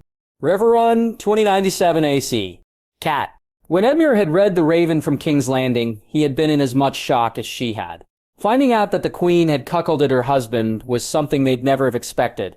That she'd done it for all three of the children made them fear for the realm. War was inevitable. The queen would lose her head, and even if that was not enough to force the Lannisters into action, the words on the Raven's scroll would do that. Treason? He asked, and she shared his confusion. I don't understand it. The queen, But the children... Bastards. They may be, but does that deserve them losing their heads? Utheride said as he sat with them in her solar. They are pretending to be what they are not, claiming to be princes and princesses and to have the right to something they do not have, she said. Kat found that ever since she found out about the truth of their birth, her feelings about them had changed. Did this not prove the duplicitous nature of bastards? Prove they would always find a way to take what wasn't theirs by right. She shuddered, thinking that she'd wished her daughter married to the prince, and even more when she remembered Bran was betrothed to the princess, taking comfort at least that neither of those things could ever happen now. "We may need to call the banners, my lord," Utherdid said. "If the king calls for us, then we will. Until then, we do nothing." Edmure said, "This will mean war, Edmure. Of that we can be certain. The Lannisters will not give up their kin. We've both seen how much they care for bastards," she said, and saw her brother nod. "Aye, but I'll not call my banners until I'm asked. Maybe there won't be a war. Maybe they'll realize the odds they face will be too much. The Vale Stormlands, the Reach, and the Riverlands. The North? No, there may be no war at all," Edmure said with a smile, and she shook her head at her brother's stupidity. She didn't think Ned would rise against the West, and given how close the bastard was to the Reach, they may not rise either. With both of them sitting out the ward, it became a different animal, she thought. While she wasn't well thought in military matters, she was her father's daughter, and he had always explained things to her. He and her uncle, war may start out as a just cause, but soon it became about what benefit there was in sending your men to fight. What gains could you make? That night she lay in her bed, and the dreams came. Terrible dreams, dreams of Reborn in flames, of Edmure's head on a spike. Dreams of herself being dragged out and manhandled to a block. Around her faces looked on as a man in shiny armor made his way towards her, a thin sword in his hand. And she knew who it was. She woke up before Jon Snow could bring down the sword, and after getting a drink of water, she paced her room. "A dream? It's just a dream," she said, but the thoughts wouldn't leave her. She dressed and walked from her room, soon finding herself on the parapets, looking down on the Tumblestone and the Red Fork. Her mind was troubled as she began to think about the war to come. Edmure could hope it wouldn't arrive, but war was inevitable. They needed River Run to be ready, and so she resolved to set to work on the morrow, hoping that she'd at least get the time to properly prepare. "My lady, Lord Edmure is looking for you. There's been a raven from the hand of the king," Pearl said as she woke her the next day. "My dress," she said, and the girl grabbed her dress and helped her into it. Kat annoyed to find she'd slept late when she had so much to do. Walking to her brother's solar, she could see the heightened activity, the guards more on alert, and men running to and fro. She saw Sir Desmond, and the man seemed to be rushing to follow some order or other, and she knew then that her worst fears had come to pass. Hurrying, she found Edmure with Utherdis, and Sir Robin Rhaegar looking over a map on her brother's desk. Her brother wearing armor that briefly made her think of her father doing the same thing in this very same room. Though unlike her father, Edmure didn't carry the same presence, nor have her uncle standing by his side. "Cat, from Lord Jen," Edmure said, and Utherdis handed her the raven scroll, Cat taking it from him and reading it, almost knowing what it would say, before she did so. "Lord Tully, by order of his grace, Robert Baratheon, the first of his name, King of the Andals, Rhaegar, and the First Men, Lord of the Seven Kingdoms and Protector of the Realm. You are hereby called to arms. Call your banners, my lord, for the king has need of them. We march to war. Lord Jon Arryn, hand of the king." She handed the scroll back to Utherdis, and stood as Edmure told Cyril Robin what to do, finding she didn't agree with him, but knowing now was not the time to speak up. When Cyril Robin left, Cat turned to Utherdis and asked him for a full accounting of their stores, and to have Cyril Desmond come to meet her to discuss the keep's defenses, Edmure getting a put-out look on his face. "I'm lord here, Cat. I am capable of seeing to River Run," he said, petulantly, and she knew she had to tread carefully. "Of course you can, brother, but you're also Lord Paramount of the Trident, and his grace will be looking to you on the battlefield. You have to concern yourself with a war, brother. Organizing the lords of the Riverlands to ready to ride is most important. I'd take what I could off your shoulders, leave you to the most important work while I did the mundane," she said, and tried not to shake her head when he puffed up. "Forgive me, Cat. Thank you. I'd be lost here without you," he said, and she knew he was placating her, but she also knew it was the truth. "Have you sent the ravens?" she asked, and saw him smile. "Utherdis sent them this morning. This is what we've been waiting for, Cat," Edmure said, and she frowned before she schooled her features. "Edmure? The bastard, Cat. He's on the wrong side of this. The might of the realm is marching for him, and I'll see him dead. Edmure said, and despite her worries, she began to smile. The idea one she found most pleasing. After checking with the Utherides and finding they had enough food in their stores for almost 2 years, Kat finding herself proud that she'd seen that mistake rectified. She and the steward spoke to Sir Desmond and found the defenses to be sound, and she took some comfort in that, little knowing that it was the last piece of comfort she'd feel for quite some time. The first sign that all was not right was when, after House's Ryder, Vance, and Piper arrived, and it soon became clear that things in King's Landing had been far worse than she'd imagined. She listened in shock at some of the tales that Sir Mark and Sir Hugo told of Robert's rage, the killing of the entire household, the beating to death of the prince, Cersei's final words. All of it made her sick to her stomach, and were it that alone, then she'd have felt concern. The lack of any of the major houses arriving worried her. Sir Mark and Sir Hugo, along with Edmure, were sure that raising more men took more time. Yet, Kat thought that surely they'd have sent word by now. They'd have at least let them know they were on their way. When word did come, it was even worse than she'd feared. House Mallister and House Blackwood hadn't raised arms. Edmure was furious, and wished to ride out to meet them, threatening to strip them of their titles for this embarrassment. Kat, finding the fear of the reason why they'd not risen to be more worrisome than any embarrassment it may cause. "A raven, my lord, most strange," Uhtred said, running into Solar, a panicked look on his face. "From who, Utherides?" she asked. "It bears the seal of House Targaryen." "My lady," the steward said, and she looked to see the three-headed dragon and felt a shiver, which she shook off. She watched as Edmure broke the seal and read it, her brother's eyes going wide and then his face going pale. Edmure, what is it?" she asked, as the scroll dropped from his hand to the table. Kat moved quickly and picked it up, and as she read the words, she felt her heart almost stop. "To House Tully, almost 300 years ago my family raised yours up, made you what you are, and asked for nothing but your loyalty in return. In our hour of need, you went back on the oaths you swore. For gain and advancement, you turned your back on my house. I hold your house as responsible as the stags and the falcons for the loss of my family, Lord Tully. It was because of your actions that I was forced to hide and forswear my family name, yet even here you sought to become an oathbreaker once more and sent men to bring me down. A dragon never forgets, Lord Tully, it never forgives. And the time for retribution is at hand. No longer will I go by the name I was forced to hide under. No longer will my house hide in the shadows. Now those who wronged me will seek to hide, but know this. My lord, I see you. I've always seen you. From the moment I unhorsed you in King's Landing to the next time I look in your eyes, House Tully has only survived because of a dragon's will. And this dragon wills it no more.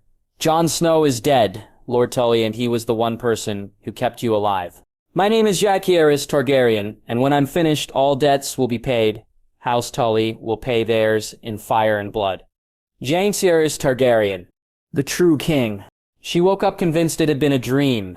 A terrible, horrible dream, and then she saw the Maester and Utherides. She saw her brother, and he looked as if he'd aged many years. He didn't even ask if she was well or how she felt. Didn't even bother to offer her some form of concern, or let her know he cared. What have we done? He said, and she could hear the fear in his voice. She could hear it because she knew her own would sound the very same. The fear in her heart threatened to overwhelm her, and as she sat there, she began to cry. Through her tears, she could see it now. The dream she had wasn't a dream at all. It was a vision, and one she wasn't sure she could hide from. Riverrun, Edmure herself, all of them covered in fire and blood. King's Landing, 2097 AC. Jon Arryn. He looked over the ravens and found himself happy to see them. Edmure had called his banners, and Stannis and Rensley were doing the same. The Knights of the Vale had begun to assemble also. For the past few days, Robert had even stopped drinking, and had begun to cut down on his eating too. That he was unable to lift his hammer had been an eye-opener to the king, and they'd needed to get another lighter one made. But it at least had an effect, and he now spent time in the yard each day. Jon had so much work, and it bothered him that because of this war, he couldn't spend his time doing what needed to be done. They had to name more guards to the King's Guard, and Jon had sent another raven to the Lannisters, this time for Ser Barristan's eyes. He knew they'd not give the prince up, and he couldn't ask Ser Barristan to bring him back. He could, however, order the Lord Commander to return, and they had need of him. Strange things were happening in the city, and a part of him wondered if the Lannisters had been preparing for this war for some time. Loomis seemed to think so. The Master of Whisperers telling him that the Lannister mains had emptied and the buildings they worked from no longer held men. There wasn't a pinnacle ship in the docks either, and he cursed Robert for that, had he held his rage then. They could have taken one or more of those ships for themselves. "Lord Bysadish, my lord," a servant said, and Pater walked in and took a seat opposite him.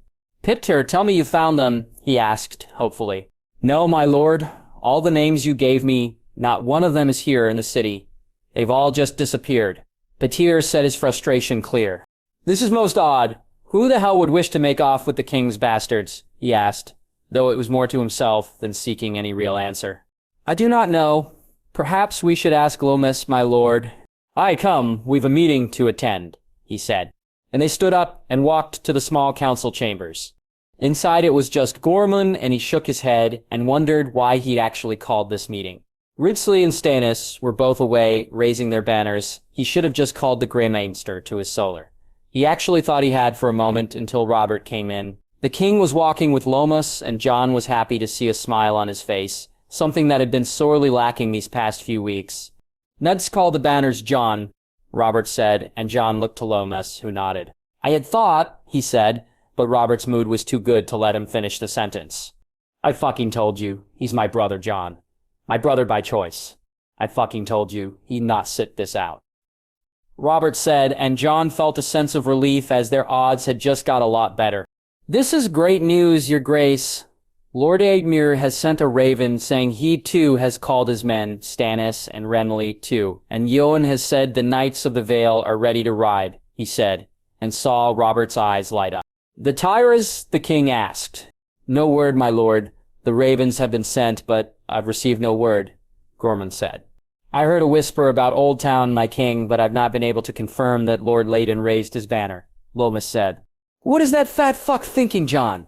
Robert asked, and Pater answered for him. "I believe Lord Mace is doing what he does best, your grace," Pater said. "What, eating and looking fucking stupid?" Robert said, laughing loudly. "Listening to Lady Olenna, I think Pater means," he said, and Robert's smile went from his face. "I don't fucking need the Reach, the Stormlands, the Vale, the Riverlands, now with the North. Illyrio said his men are on the way too, are they not?" Robert said.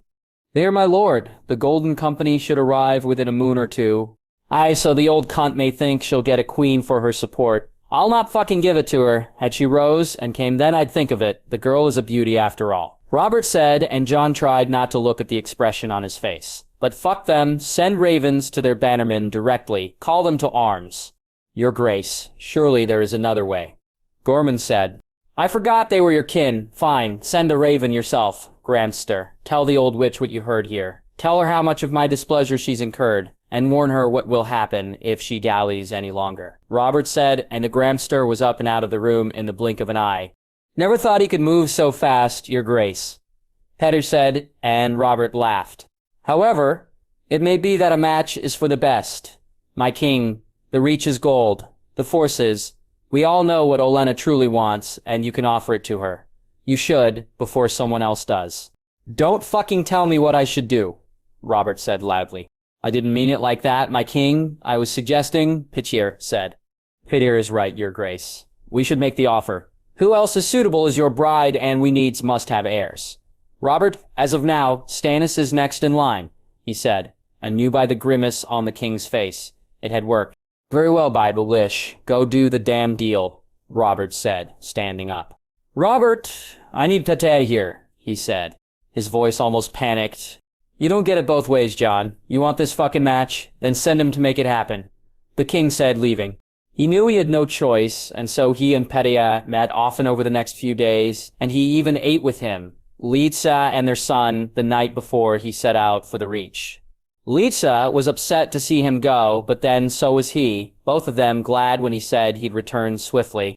With Pater gone, he met with Illyrio himself, even more now.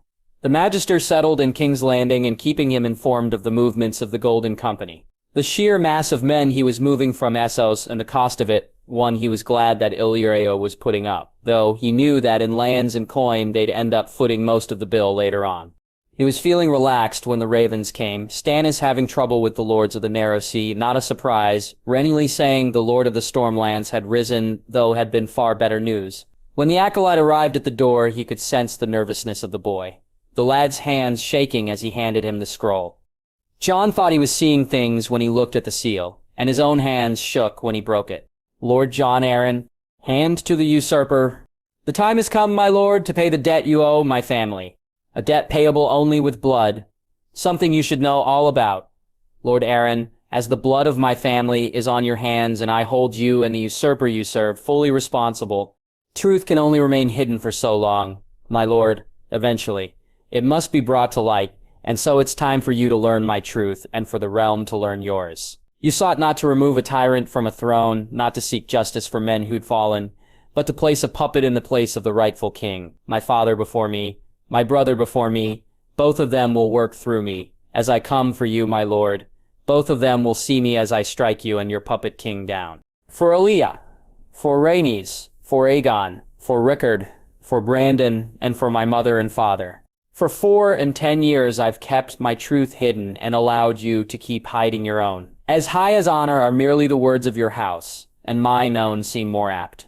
Jon Snow is no more my lord. The name I was forced to hide under is a badge of shame I carry no longer.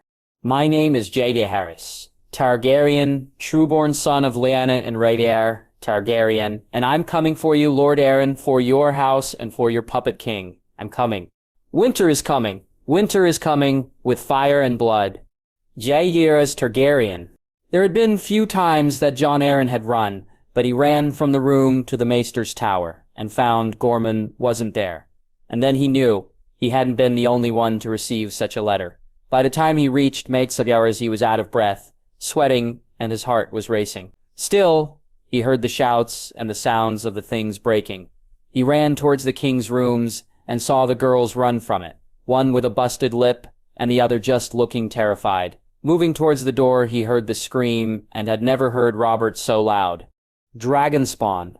The realm reacts. Riverlands. Tytos Blackwood.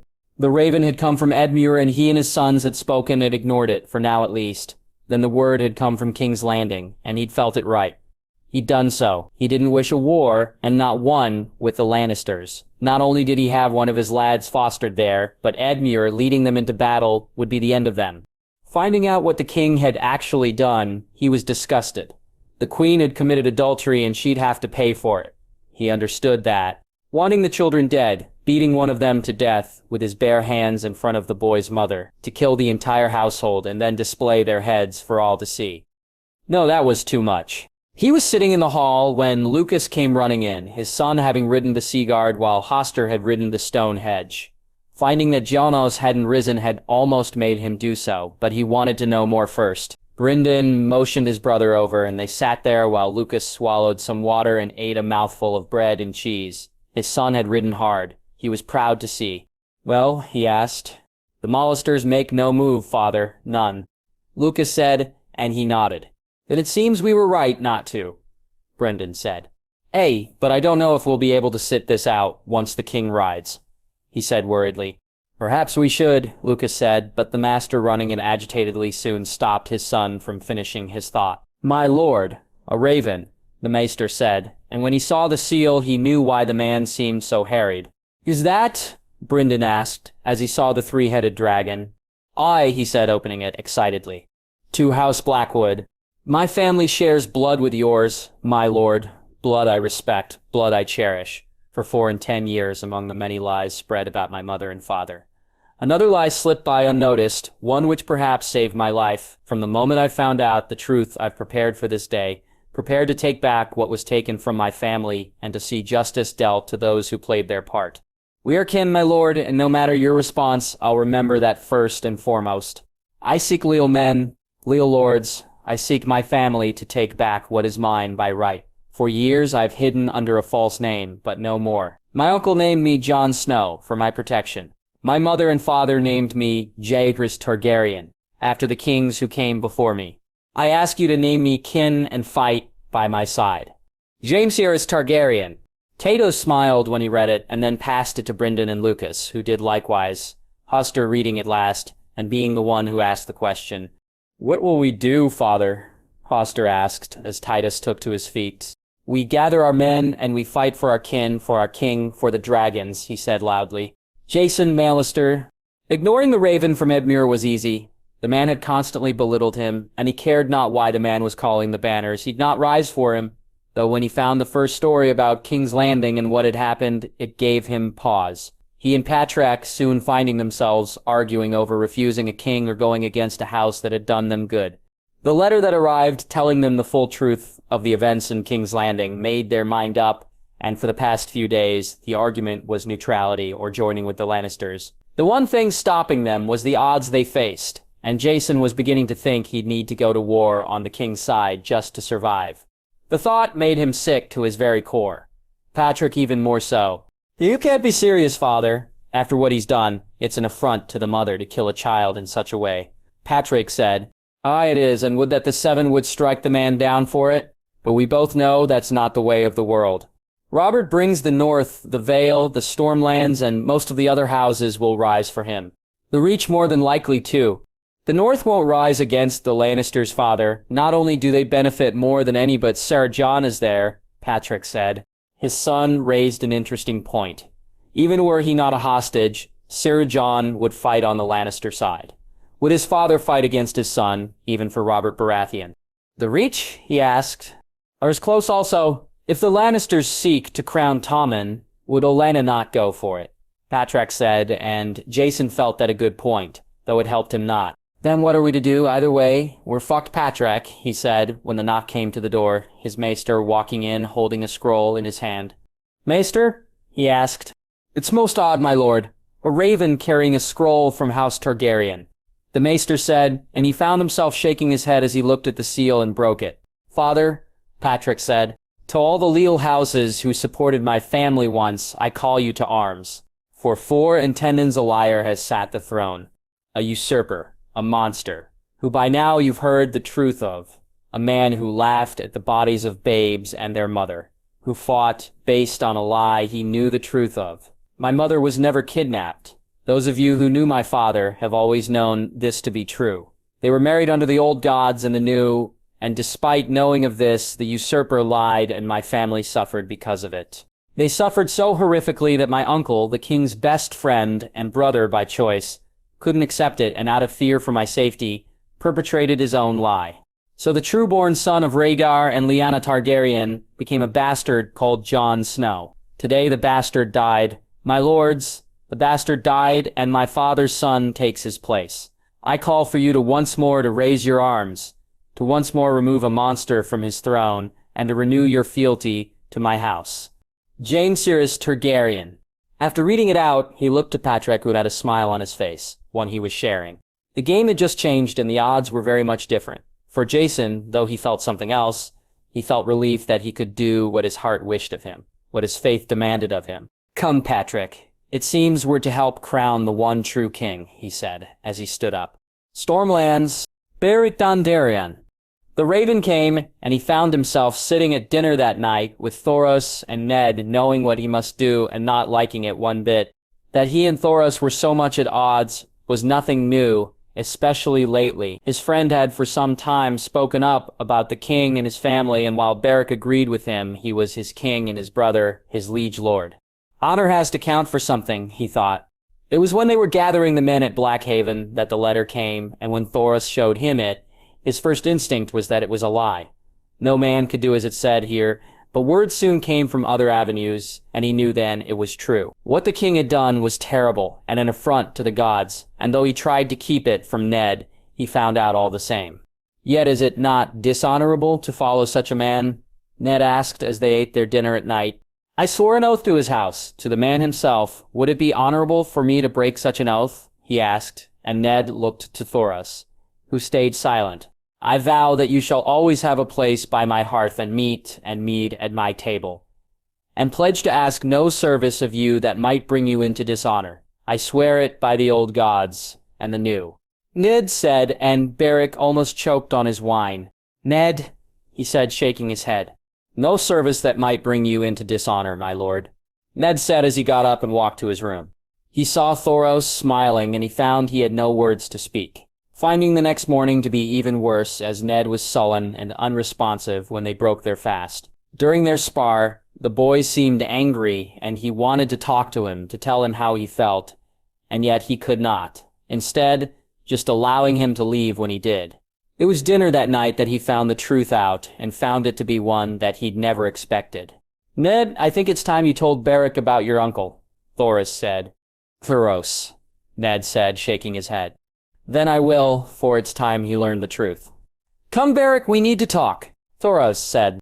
The tale he told him was incredible. A hidden prince, no king, the greatest knight the realm had ever known alive and well. When he spoke of dragons, Beric had waited for the laugh and found none. That the boy was moving to take his throne was only more inevitable, and when he finally got to speak to Ned before he took to his bed, he found himself pacing rather than sleeping for the rest of the night.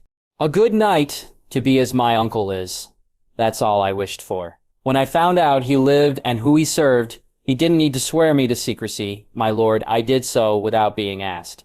I cannot fight against my family, and I will not fight against the king he serves," Ned said as he looked pleadingly at him. "Ned, already my things, my lord. I must return to Starfall." The right thing to do was an easy thing, if you were lucky, that was. But life didn't work that way. And after a night with barely any sleep, the morning proved just as taxing. The raven arrived calling them to arms, though, this one bearing a three-headed dragon seal, and he knew not what to do. "I'll be leaving with Ned, old friend. I wish you good fortune in the wars to come," Thoros said when he told him that he too needed to stick to his oaths. "Thors?" he said, but his friend had already left the room. He stood at the window and looked out, watching as his men readied, and as Thoros and Ned made their own preparations. Reaching into his pocket, he took out the small picture of his betrothed, Illyria, looking back up at him, and he knew what must be done. Racing down, he caught them before they left through the gate, his breath taking some time to come back to normal. "We ride to the king, the true king," he said, and the smile on his squire and his friend's face made his own appear. "Selwyn Tarth." Each day he waited for the raven, for the letter to come, for any sign to tell him what to do. His liege lord called, and he knew he should rise, and so he did. Despite it being against a house he had no issue with, and for a reason he didn't agree with. Yet that wasn't his concern. It was that his daughter was warding at Casterly Rock, and he feared she'd be used as a hostage to make him lay down his arms. As more and more news came from King's Landing and little from Casterly Rock, he found that he was even less sure he wished to raise arms anyway. What had been done was horrific and bore far too many marks of the Mad King for his liking.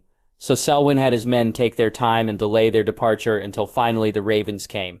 "My lord," his maester said, handing him the two raven scrolls. One bearing his own seal, the sun's and crescent moon, the other bearing the seal of House Targaryen, which gave him pause.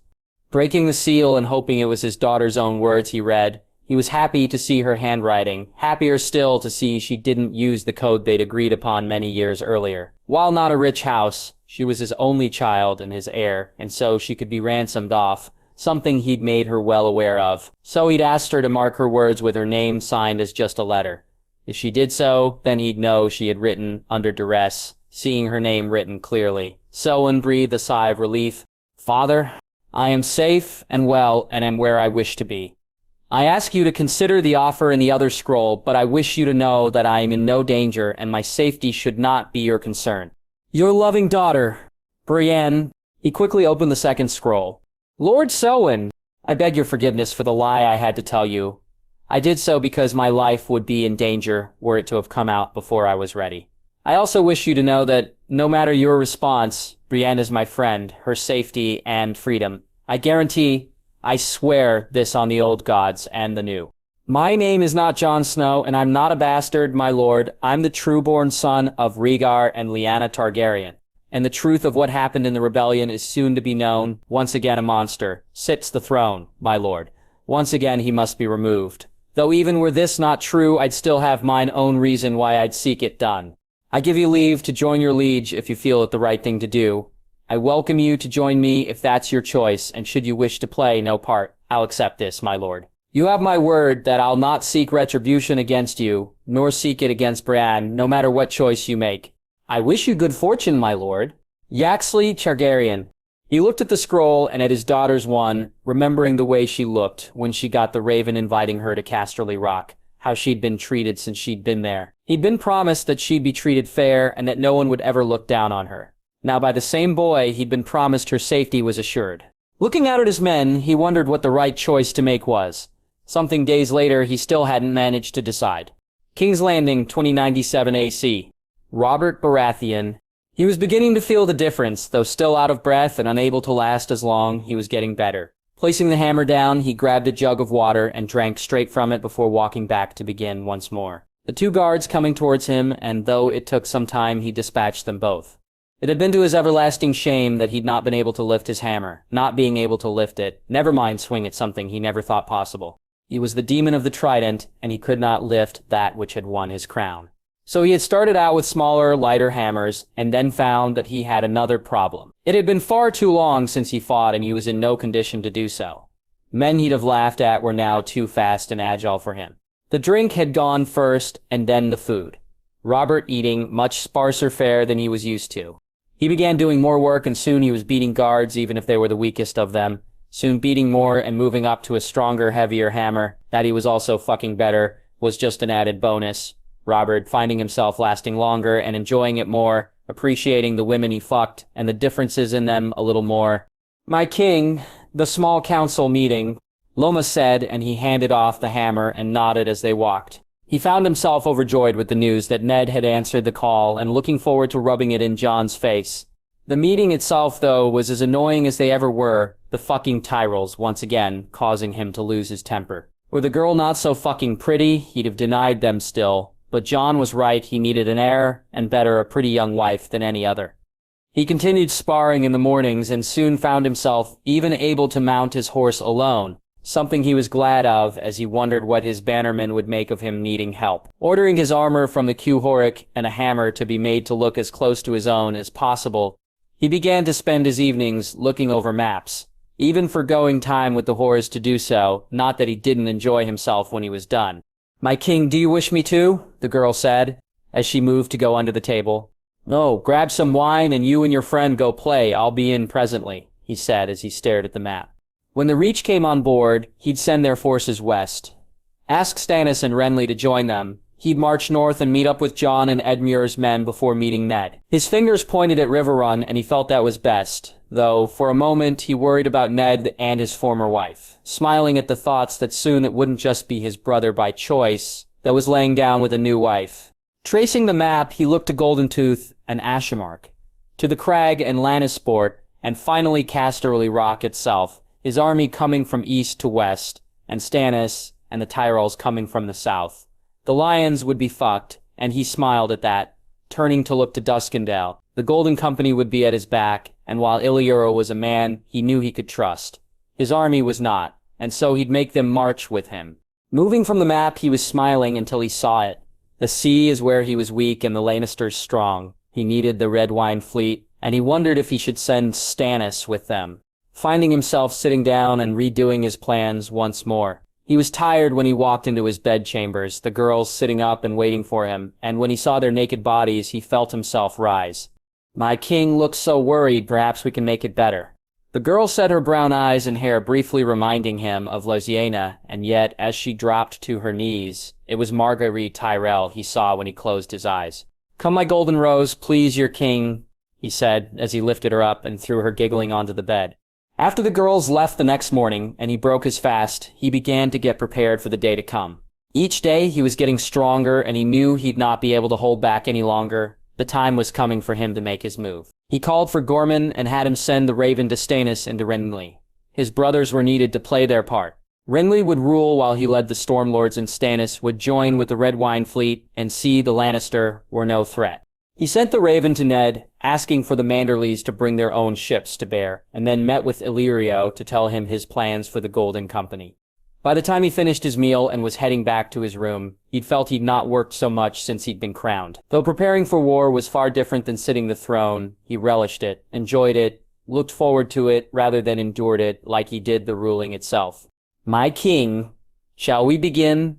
the blonde said, and he smiled, eager to take out his frustrations on her tight little body.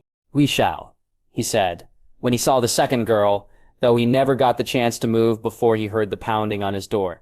"Your grace, your grace," Gorman said as he almost burst into the room. The man's face panicked, and Robert found his anger rise. The fucking Tyrells, he thought, as he grabbed the man by the chain. "What has that cunt done?" he shouted, and then he saw red, or to be more precise, red, and black. "What the fuck is this?" "A raven, your grace. A raven bearing House Targaryen sigil." He almost ripped it from the man's hand and began to read it, each word forcing him to have to struggle to read on before he exploded. "To the usurper, the kinslayer, the false king, Robert Baratheon, the shame of his house, your reign is soon to end. Usurper, the justice you've managed to avoid seeks you out. The mistake you made was you left me alive, and now this dragon rises and comes for you. The lies you spread about my father will not be forgiven. The lies you spoke about my mother no longer believed. For the family you stole from me, for the throne you sit that was never yours, for the life that should have been mine, my brothers, my sisters, for my mother and father. Today you killed the boy usurper. Jon Snow exists no more. In his place, I stand as my father's vengeance, as my mother's justice. Rhaegar's son, Lyanna's son, and to you I make this vow. Night gathers, and now my march begins. It shall not end until your death. I shall take a wife, hold all lands, father, many children. I shall wear my ancestors' crown and win back my family's glory. I shall live and die where I was born to, on Aegon's throne. I am the sword in the darkness. I am the watcher from the shadows. I am the fire that burns the unjust, the light that brings the truth, the horn that wakes the leal men, the shield that guards the realms of men. I pledge this on my life and on my honor, for this night and all the nights to come. Sleep well, usurper, sleep well while you can, but be wary, for the night is dark and full of terrors, and when morning comes, the fall of the stag begins. Daenerys Targaryen, the true king. The shout had the girls moving as quickly as they could, though they couldn't escape his rage. Robert lashing out at the shapes in front of him and trying to grab the nearest one. The room was red, and then he wasn't there anymore. He was watching as she cried when the harp was played, when she told him she loved another. Robert was sitting in the crowd as she was crowned, and in the tent as he read the letter. He was swinging his hammer, but the man wasn't there, and the one who faced him was far too fast. The rubies on his armor and the shine were the same, but the dark hair and gray eyes belonged to someone else. Finding himself sitting in the stands as a young boy won a duel, and he cheered loudly as the floppy fish fell to the ground while he held his breath. My boy. Our boy. He should have been mine, my son. He remembered the thoughts as the melee was won, as the joust and the fight against the Kingslayer had cost him coin. My boy, our son, he thought as he screamed when he saw the boy, with his mother, with his father, her dark hair and smiling face, his silver hair and black and red clothing, the boy small as they swung him between their arms. Dragon's pawn, he shouted, and for all he knew, the entire realm heard his voice as he raged through the night.